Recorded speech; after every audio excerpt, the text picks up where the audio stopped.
This week I listened to an audiobook called The War of Art. This is one of my all-time favourite books. It's written by Pressfield.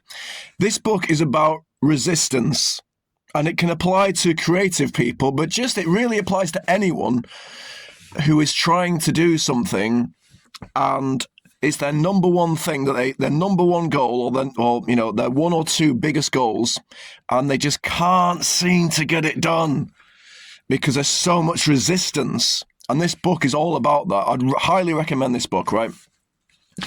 And just to give you an example of how bad resistance is, right? We're coming up to the end of 2025 now, right? And my top two goals for 2025, I haven't completed them. And I haven't hardly really even tried. Oh, it's so annoying, isn't it?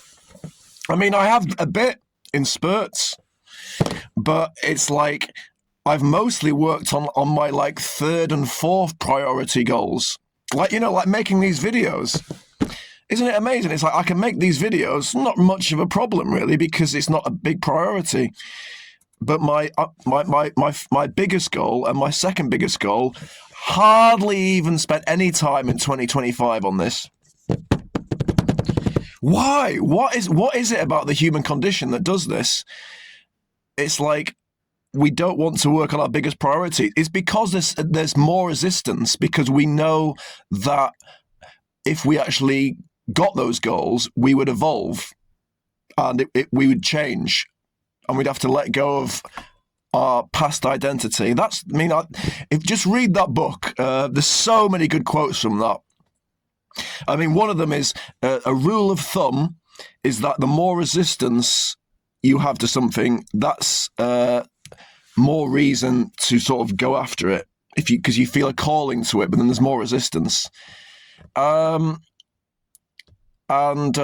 yeah, I mean, I think as we're coming up to the end of the year, I mean, next year, it's going to be all about facing resistance. I think this year I've been focusing on gratitude and trying to see the good in everything, and just trying to be positive. But as well as having gratitude, that's a big part of it, gratitude and not being negative. But the other side of it is that there's always going to be resistance. Always going to be resistance to everything, especially if you're trying to go after big things. So just read that book, The War of Art. Brilliant book.